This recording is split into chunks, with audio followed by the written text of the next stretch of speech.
And among the world leaders here in New York, British Prime Minister David Cameron. He came to our studios for an exclusive interview this morning. We talked about his upcoming meeting with the Iranian President Rouhani, the first by a British Prime Minister in over 30 years.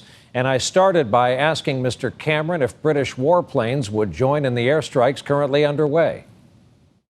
Well, we certainly haven't ruled it out, and we're looking carefully at what role we can play in this coalition. We've already taken a number of steps so far. We've also armed the Peshmerga, but I'm confident that we play a big part already in this coalition with our long-standing allies, the United States, and there's more that we can do.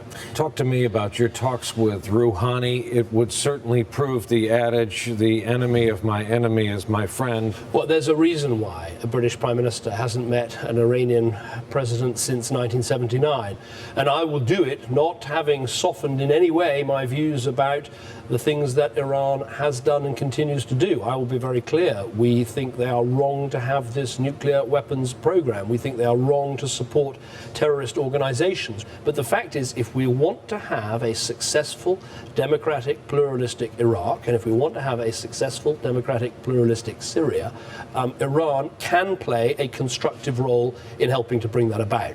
You talked about the ISIS threat. What is the ISIS threat to the UK, and what have you learned further about the ISIS threat to our country?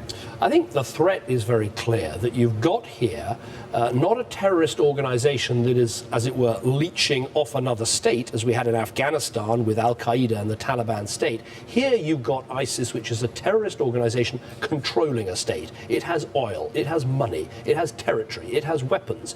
And there's no doubt in my mind it has already undertaken and is planning further plots in Europe, including in my own country, in order to kill and maim innocent people. And the same applies to the United States of America. So this is a fight you cannot opt out of. These people want to kill us. They have got us in their sights, and we have to put together this coalition, working with, right across the board, all those countries I mentioned, to make sure that we ultimately destroy this evil organization. Have you identified the ISIS executioner in the video?